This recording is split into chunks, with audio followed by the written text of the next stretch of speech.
Alright, I'm slowly getting caught up in my backlog of comics, and I got my hands on Justice League Unlimited number 2.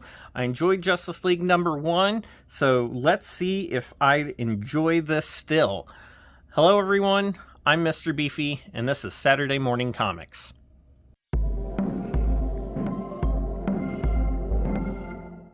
Justice League Unlimited number 2 was released on December 26 of 2024 and is written by Mark Waid with art by Dan Mora.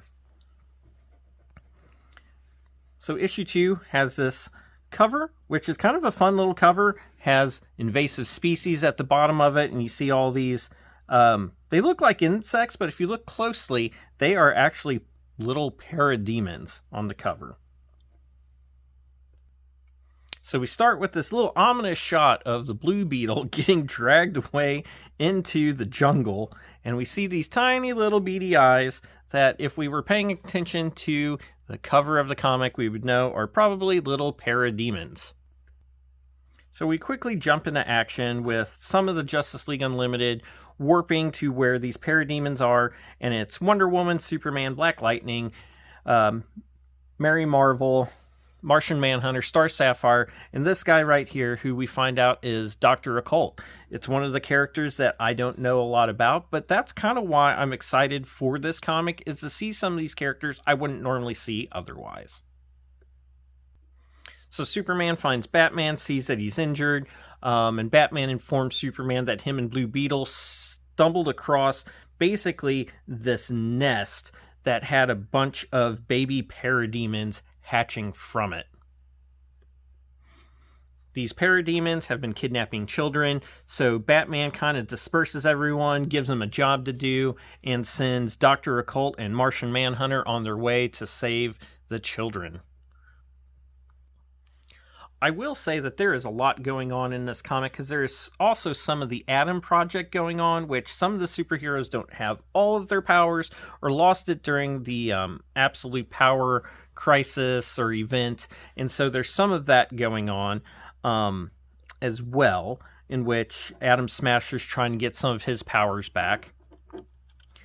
And the last issue, I didn't spoil it in my review, however, the new character that we saw, Airwave, actually said that he was there to kill everyone, and to kind of, we don't really further that story along, other than right here we see him. And that is it for him in this issue. There's no more talk of it. He doesn't have any speaking lines. That is the only shot of him. However, I thought that there was this cute moment with Mary and Wonder Woman talking about how to get rid of the alien eggs. And they both have this idea of we should carry it into space. And, Mary's kind of like, well, that's weird. But Diana's like, well, I speak with the wisdom of Athena, and you carry the wisdom of Minerva. The Greeks and the Romans were not so different. And there's a little comment from Mary about how, well, aren't they the same gods with different names? And Diana's like, no, not quite. But we do get this shot of a giant parademon that grabs Mary. And, like I said, the art is pretty solid. Like, I like this shot. Everything. This is a very busy comic. Like I said, it's there's no real lull in it at all. It's like we're going back to back stuff. We're jumping all over the place. But it doesn't feel disjointed. Like, it all goes together really well. But yeah, I'm really enjoying the art. Like that parademon coming up out of the ground.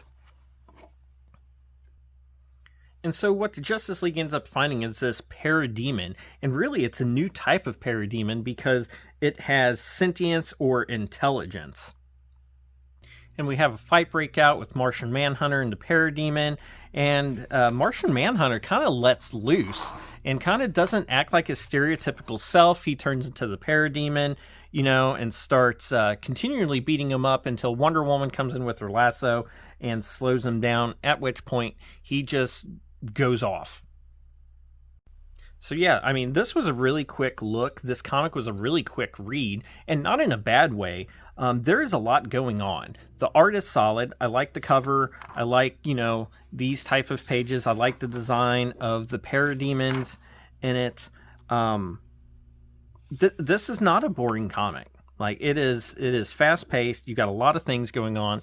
And like I said, Mark Waid's writing, I thought he did well. And like I said, for all the things going on, it was a pretty seamless read. I am interested to see where this keeps going. I was a little worried after the first issue, but I'm not going to cover that. I already said my piece about that. As far as this goes, I think I'm going to keep picking it up until it gets to a lull. I'm excited to see what they do with that airwave. We got these new sentient or smart parademons who are trying to breed little parademons going on. I don't think this is quite going to be as connected to the Question comic as I thought it was. However, we got a lot going on, and I'm really curious to see how this goes. It was neat seeing Mary from the Marvel family and seeing someone new that I didn't know much about with Dr. Occult, and that's really kind of what made me excited about this comic, because that's why I love the old cartoon, was you got to see a bunch of people you didn't normally see. So as far as Justice League Unlimited #2 goes, I would highly recommend it if you like Justice League or anything of that nature. The art's good. The story so far is fun and exciting. But let me know what you think in the comments. Otherwise, I want to say go read a comic, and you have a great rest of your day.